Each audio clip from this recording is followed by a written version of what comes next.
반갑습니다. 오늘도 여러분들에게 스포츠 정보를 알려드리는 토리입니다. 영상 시작 전에 구독과 좋아요 한 번씩만 해주시면 저에게 있어서 큰 힘이 됩니다. 구독과 좋아요, 알림 설정 한 번씩 눌러주시면 더욱더 세부적인 정보로 보답하겠습니다. 최종 조합픽은 영상 고정 댓글에 기재해 두었습니다. 이어서 경기 분석을 시작하겠습니다. AFC 챔피언스리그 첫 번째 경기 분석, 포트FC 대 전북현대모터스. 포트 직전 파툼 원정 경기에서 패배하며 아쉬운 모습을 보였습니다. 경기 내내 대등한 흐름을 유지했지만 결정력 부족으로 인해 득점을 올리지 못하고 패했습니다. 이번 경기에서는 보다 실리적인 운영을 시도할 가능성이 큽니다. 공격진에서는 음나파의 제공권을 활용한 크로스 패턴이 주된 공격 루트가 될 것입니다. 측면에서는 바하르, 아논, 중앙에서는 워라치시 크로스를 공급할 전망입니다. 하지만 전북의 수비 라인을 뚫기에는 확실한 무기가 부족한 상황이다. 수비진 역시 약점이 뚜렷합니다. 아우키와 푸트로스 센터백 조합은 스피드는 준수하지만 제공권에서 약한 모습을 보입니다. 실제로 직전 경기에서 공중볼 경합 성공률이 평균 30%에 불과했습니다. 이번 경기에서도 전북의 피지컬적인 공격진을 상대로 어려움을 겪을 가능성이 높습니다. 전북 현대 지난 시즌 승강 플레이오프를 치르며 간신히 살아남았고 올 시즌을 앞두고 포획 감독을 새롭게 선임했습니다. 이번 경기는 포획 감독 체제에서의 첫 경기로 지난 시즌과는 다른 경기 운영이 예상됩니다. 공격진에서는 새롭게 영입한 콤파냐가 제공권을 앞세워 포트의 수비진을 흔들 가능성이 큽니다. 좌측에서는 송민규가 드리블 능력을 활용해 돌파를 시도하며 중앙에서는 이승우가 창의적인 플레이를 통해 공격을 조율할 전망입니다. 포트가 밀집 수비를 시도할 가능성이 높지만 전북의 이선 자원들이 이를 공략할 수 있을 것입니다. 수비진에서는 김영빈이 새롭게 합류하며 홍정호와 함께 강한 제공권을 자랑하는 조합을 구축했습니다. 중원에서는 박진섭이 3선에서 수비 밸런스를 조율하며 안정적인 경기 운영을 도울 전망입니다. 포트의 단순한 역습 패턴에 고전할 가능성은 낮습니다. 결론을 말씀드리면 전북이 주도권을 잡고 경기를 운영할 가능성이 높습니다. 포트는 실리적인 운영을 통해 역습을 노리겠지만 공격 패턴이 단순해 전북 수비진을 효과적으로 공략하기 어려울 것입니다. 반면 전북은 공격진의 조직력이 아직 완벽하지 않지만 포트의 수비진이 제공권에서 약한 만큼 세트피스와 공중볼 상황에서 충분히 득점을 기대할 수 있습니다. 다만 대량 득점보다는 안정적인 경기 운영을 통해 1차전 승리를 목표로 할 가능성이 큽니다. AFC 챔피언스리그 두 번째 경기 분석, 무앙통 대 라이언. 무앙통 최근 치앙라이와의 홈경기에서 극적인 역전승을 거두며 기세를 올렸습니다. 경기 내내 상대를 압박하며 후반 막판 연속 득점으로 승리를 챙겼습니다. 이번 경기에서도 아리바이, 카미오크, 로렌즌 중심의 지공 전개를 펼칠 가능성이 높습니다. 하지만 주로 이선에서 활약하던 로바크가 최전방으로 이동하면서 위치 선정에서 어려움을 겪고 있습니다. 이로 인해 대량 득점이 기대되긴 어려운 상황이다. 수비진은 홍정훈의 합류로 제공권에서 안정감을 더했습니다. 파트너 오타코노프 역시 피지컬이 강한 센터백으로 공중볼 경합에서 우위를 점할 수 있습니다. 다만 두 선수 모두 발이 느린 편이라 라이언 시티의 빠른 역습과 배후 공간 공략에 취약한 모습을 보일 가능성이 높습니다. 무실점 가능성은 낮습니다. 라이언 시티 파가로와의 홈 경기에서 압도적인 경기력으로 대승을 거뒀습니다. 경기 내내 상대를 몰아붙이며 편안하게 승리를 챙긴 모습이었습니다. 이번 경기에서는 라인을 내리고 측면 자원들의 속도를 활용한 역습 패턴을 적극적으로 활용할 것으로 보입니다. 아누아르, 레스티엔 듀오는 이번 시즌 총 46개의 공격 포인트를 합작하며 막강한 화력을 자랑하고 있습니다. 배후 공간 관리가 취약한 무앙통의 수비진을 상대로 위협적인 모습을 보여줄 가능성이 큽니다. 수비진의 조직력도 안정적입니다. 탄, 라이트, 다트코비치로 구성된 백삼는 제공권과 라인 컨트롤에서 강한 모습을 보이며 미드필더 송희영의 활동량이 이를 더욱 보완해줍니다. 무앙통의 공격 패턴이 단조로운 만큼 수비적으로 크게 흔들릴 가능성은 낮습니다. 결론을 말씀드리면 무앙통이 홈 경기에서 공격적으로 나설 가능성이 높지만 라이언 시티의 탄탄한 수비를 뚫기 쉽지 않습니다. 반면 라이언 시티는 배후 공간 공략이 강점이며 무앙통의 느린 수비진을 상대로 효과적인 역습을 전개할 가능성이 큽니다. 전반적으로 라이언 시티가 경기 주도권을 잡으며 원정에서도 승리를 거둘 것으로 예상된다. 다득점 경기가 될 확률이 높습니다. UEFA 유로파리그 세 번째 경기 분석, 페렌츠바로시 대 빅토리아 플젠. 페렌츠바로시는 이번 시즌 유럽 무대에서 홈 경기 성적이 좋았지만 전반적인 경기력 기복이 심한 것이 문제입니다. 특히 그룹 스테이지에서 홈에서 꾸준히 승리했지만 원정에서는 불안한 모습을 보이며 강팀과의 대결에서는 다소 고전했습니다. 이번 경기에서 가장 큰 변수는 주전 골키퍼 데네스 디부스의 결장입니다. 그는 이번 시즌 페렌츠바로시의 수비 핵심 역할을 해왔던 선수로 그의 부재는 수비진의 안정감에 큰 영향을 미칠 수 있습니다.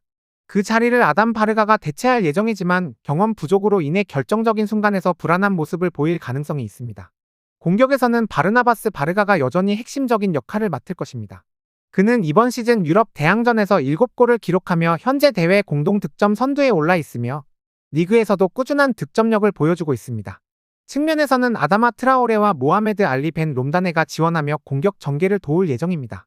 또한 미드필드에서는 모하마드 아부파니와 새로운 영입생 줄리오 호마오가 중원에서 플레이를 조율할 것으로 예상됩니다. 다만 페렌츠바로시는 수비에서 조직력이 약해지는 경우가 많아 상대의 빠른 역습에 취약한 모습을 보일 가능성이 큽니다. 반면 풀제는 그룹 스테이지에서 원정 3경기에서 1승 2무로 패배 없이 안정적인 성적을 거두며 탄탄한 경기 운영을 보여줬습니다. 특히 체코 리그에서도 수비 조직력이 강한 팀으로 평가받으며 유럽 대항전에서도 빌바오전 패배 전까지 안정적인 모습을 유지했습니다. 이번 경기에서도 강한 수비를 바탕으로 상대 공격을 차단하고 역습을 노리는 전술을 들고 나올 가능성이 큽니다. 팀 내 최고 득점자인 파벨 숄츠가 공격을 이끌 것이며 마테이 비드라와 프린스 콰베나 아두가 투톱으로 나서면서 페렌츠바롯이 수비를 흔들 것으로 예상됩니다. 다만 체이크 수아레와 크리스토프 카봉고가 부상으로 결장하면서 풀젠 수비진의 두께가 얇아졌다는 점은 변수입니다. 결론을 말씀드리면 이 경기는 신중한 경기 운영 속에서 두 팀이 한 골씩 주고받는 흐름으로 흘러갈 가능성이 높습니다. 페렌츠바로시가 홈에서 주도권을 잡겠지만 풀젠 역시 원정에서 쉽게 무너질 팀이 아니며 역습을 통해 충분히 득점을 만들어낼 수 있는 팀입니다. 더군다나 플레이오프 1차전 특성상 두 팀 모두 지나치게 무리하지 않는 운영을 할 가능성이 큽니다. 이번 경기는 1대1 무승부로 마무리될 것으로 예상됩니다. UEFA 유로파리그 네 번째 경기 분석. 위니옹 대 아약스. 위니옹은 이번 유로파리그 무대에서 인상적인 홈 경기력을 보이며 강팀들을 연달아 꺾고 플레이오프에 진출했습니다. 니스와 브라가 같은 수준급 팀들을 홈에서 잡아낸 경험이 있으며 홈에서의 강한 경기력을 바탕으로 아약스전에서도 승리를 노릴 것입니다. 하지만 이번 경기에서는 핵심 수비수 로스 사익스가 징계로 결장하는 것이 가장 큰 변수입니다. 사익스는 위니옹의 수비 조직에서 중요한 역할을 맡고 있으며 그의 부재는 상대적으로 불안한 수비진을 더욱 흔들리게 만들 수 있습니다. 그렇기에 위니옹은 공격에서 좀 더 적극적인 운영을 할 가능성이 높으며 이를 통해 빠른 득점을 노릴 가능성이 큽니다. 반면 아약스는 최근 리그에서 3연승을 기록하며 경기력이 점차 개선되는 모습을 보이고 있습니다. 시즌 초반의 부진을 벗어나 공격과 수비 모두에서 조직력이 살아나는 흐름이지만 유럽 대항전 원정에서는 다소 불안한 모습을 보여왔습니다. 그룹 스테이지 원정 경기에서도 1승 1무 2패를 기록하며 원정에서의 약점이 드러난 만큼 이번 벨기에 원정에서도 승리를 확신하기 어렵습니다. 하지만 최근 경기력을 고려하면 적어도 득점을 만들어낼 가능성은 충분합니다. 브라이언 브로비와 스티븐 베르하이스, 스티븐 베르바인 등 아약스의 공격진은 위니옹 수비의 공백을 적극적으로 공략할 것으로 예상됩니다. 결론을 말씀드리면 이번 경기는 두 팀 모두 공격적인 운영을 펼칠 가능성이 높습니다. 위니옹은 홈에서 강한 경기력을 보였으며 아약스 역시 최근 경기력이 살아나면서 원정에서도 적극적인 플레이를 시도할 것입니다. 하지만 위니옹의 수비 공백과 아약스의 원정 불안 요소가 맞물리면서 두 팀이 한 골씩 주고받는 흐름으로 전개될 가능성이 높습니다. 특히 플레이오프 1차전이라는 점을 고려하면 두 팀 모두 무리하게 리스크를 감수하기보다는 2차전까지 승부를 끌고 가려는 전략을 선택할 수도 있습니다. 이번 경기는 2대2 무승부로 마무리될 가능성이 높습니다. UEFA 유로파리그 5번째 경기 분석. 미트윌란 대 소시에다드. 미트윌란은 31일 열린 페네르바체와의 유로파리그 조별리그 마지막 경기에서 2대2 무승부를 거뒀습니다.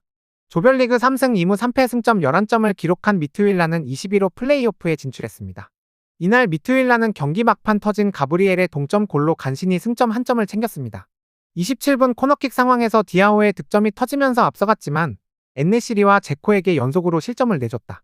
패색이 짙던 미트윌란은 86분에 가브리엘이 극적인 득점을 터뜨리면서 1대1을 만들었습니다. 미트윌란은 유로파리그에서 거둔 3번의 승리 중 홈에서 기록한 승리는 한 번밖에 없습니다. 4번의 홈 경기에서 1승 2무 1패를 기록한 미트윌란은 매 경기 득점에 성공했지만 프랑크푸르트와 페네르바체에는 2실점씩을 허용했습니다. 2연승의 소시에다드는 10일 열린 에스파뇰과의 리그 경기에서 2대1 승리를 거뒀습니다. 9승 3무 10패 승점 31점의 소시에다드는 리그 7위를 기록했습니다. 오사수나와의 코파델 레이 경기를 포함해 2연승을 달린 소시에다드는 에스파뇰전에서 경기 시작 38초 만에 터진 베커의 득점으로 앞서갔습니다.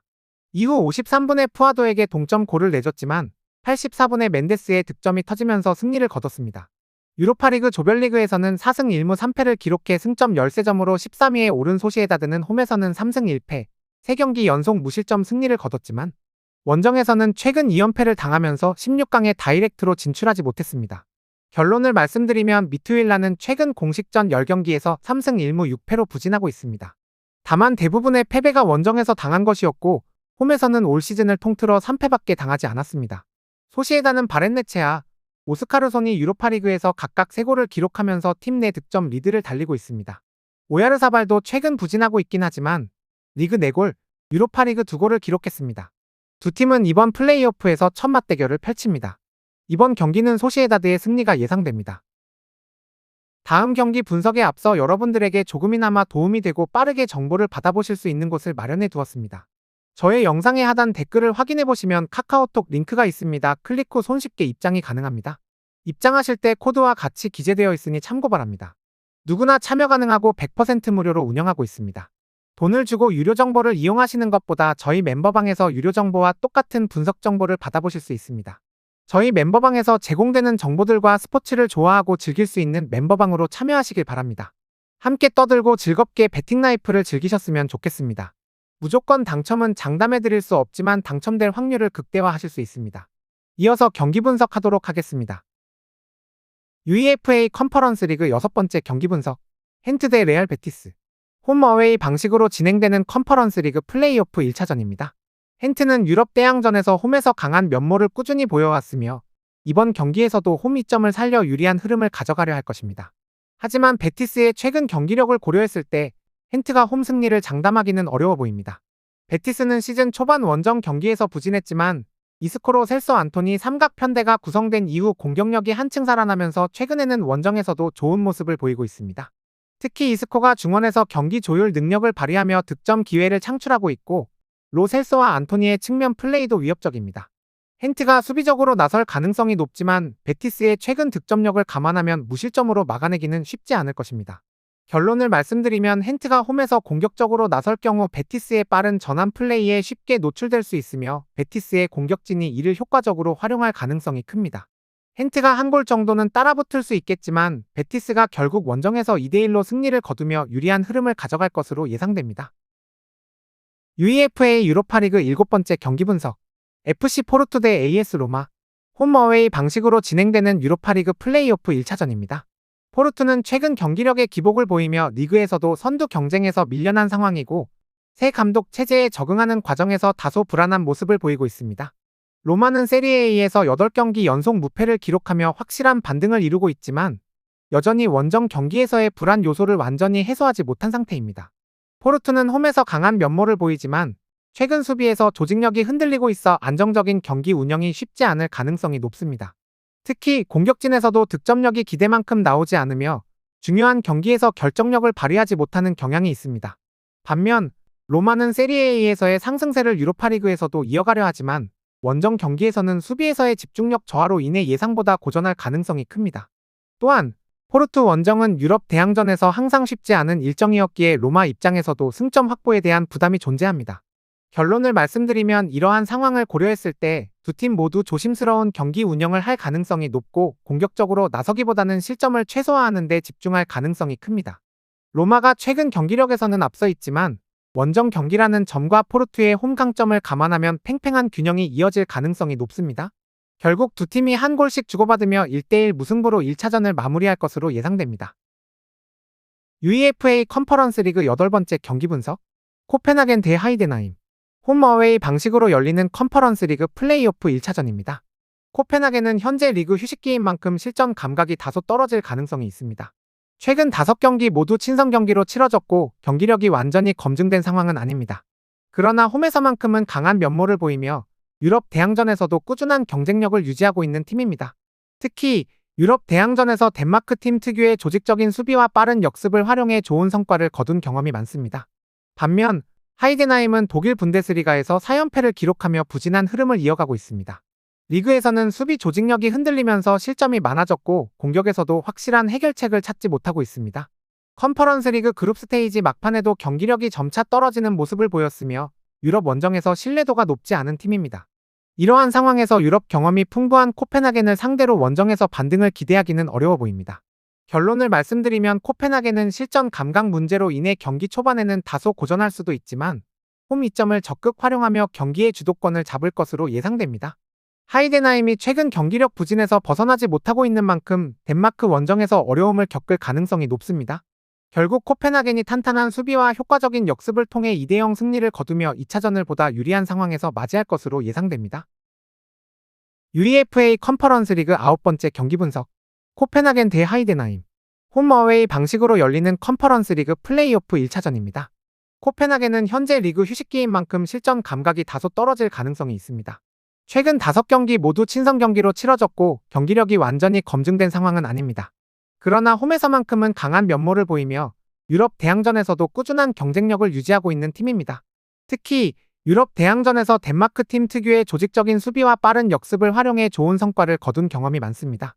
반면 하이덴하임은 독일 분데스리가에서 4연패를 기록하며 부진한 흐름을 이어가고 있습니다. 리그에서는 수비 조직력이 흔들리면서 실점이 많아졌고 공격에서도 확실한 해결책을 찾지 못하고 있습니다. 컨퍼런스 리그 그룹 스테이지 막판에도 경기력이 점차 떨어지는 모습을 보였으며 유럽 원정에서 신뢰도가 높지 않은 팀입니다. 이러한 상황에서 유럽 경험이 풍부한 코펜하겐을 상대로 원정에서 반등을 기대하기는 어려워 보입니다. 결론을 말씀드리면 코펜하겐은 실전 감각 문제로 인해 경기 초반에는 다소 고전할 수도 있지만 홈 이점을 적극 활용하며 경기의 주도권을 잡을 것으로 예상됩니다. 하이덴하임이 최근 경기력 부진에서 벗어나지 못하고 있는 만큼 덴마크 원정에서 어려움을 겪을 가능성이 높습니다. 결국 코펜하겐이 탄탄한 수비와 효과적인 역습을 통해 2대0 승리를 거두며 2차전을 보다 유리한 상황에서 맞이할 것으로 예상됩니다. UEFA 유로파리그 10번째 경기 분석. AZ 알크마르 대 갈라타사라이. 홈어웨이 방식으로 진행되는 유로파리그 플레이오프 1차전입니다. 두 팀은 그룹 스테이지에서도 맞대결을 펼쳤고 당시 알크마르의 홈에서 1대1 무승부를 기록한 바 있습니다. 이번 대결에서도 알크마르가 홈에서 경기하는 만큼 유리한 요소를 갖고 있지만 갈라타사라이 역시 강한 경기력을 유지하며 만만치 않은 상대가 될 전망입니다. 알크마르는 최근 홈에서 강한 모습을 보여주고 있으며 특히 유럽 대항전에서도 꾸준히 좋은 경기력을 유지하고 있습니다. 다만 그룹 스테이지 당시와 비교하면 상대적으로 우위를 점할 수 있는 요소가 있습니다. 갈라타사라이의 핵심 공격수 오시멘과 수비의 중심인 산체스가 이번 경기에 결장할 가능성이 높기 때문입니다. 이로 인해 갈라타사라이의 공수 밸런스가 흔들릴 수 있으며 원정에서 승리를 노리기가 쉽지 않을 것입니다. 하지만 기본적인 전력 차이를 감안하면 알크마르가 쉽게 승리를 거두는 것도 어려운 일이 될 전망입니다. 결론을 말씀드리면 이번 경기는 두 팀 모두 득점에 성공할 가능성이 크지만 큰 점수 차이가 나기보다는 팽팽한 흐름이 이어질 것으로 보입니다. 갈라타사라이는 원정에서 안정적인 경기 운영을 펼칠 가능성이 높으며 알크마르 역시 홈에서 쉽게 밀리지 않는 모습을 보일 것입니다. 결국 양팀이 한 골씩 주고받으며 1대1 무승부를 기록할 가능성이 높아 보입니다. 저의 영상이 마음에 드셨다면 구독과 좋아요, 알림 설정 해주시면 저에게 큰 힘이 됩니다. 추가적인 조합픽과 다양한 경기에 대한 세부적인 분석과 결과가 궁금하신 분들은 영상 하단의 댓글창 꼭 확인해 주시길 바랍니다. 스포츠 토토가 처음이신 분들 혹은 적중률이 낮으신 분들께서는 멤버방 적극적으로 추천드리고 멤버방 입장하시면 분석 비교부터 해보시길 바랍니다. 멤버방에 다양한 픽스터분들이 많이 있으니 도움을 받아서 수익을 극대화하는 것도 괜찮은 방법일 수 있습니다. 그러니 며칠 지켜보신 후 마음에 드는 조합픽 탑승하는 방법도 좋을 수 있습니다. 누누이 말씀드리지만 스포츠는 절대로 운으로 하는 게임이 아닙니다. 이제는 스포츠도 전문 분야가 존재합니다. 오늘도 저희 영상을 시청해주셔서 정말 감사합니다. 구독과 좋아요 한 번씩만 부탁드리며 저는 다음 영상에서 인사드리겠습니다.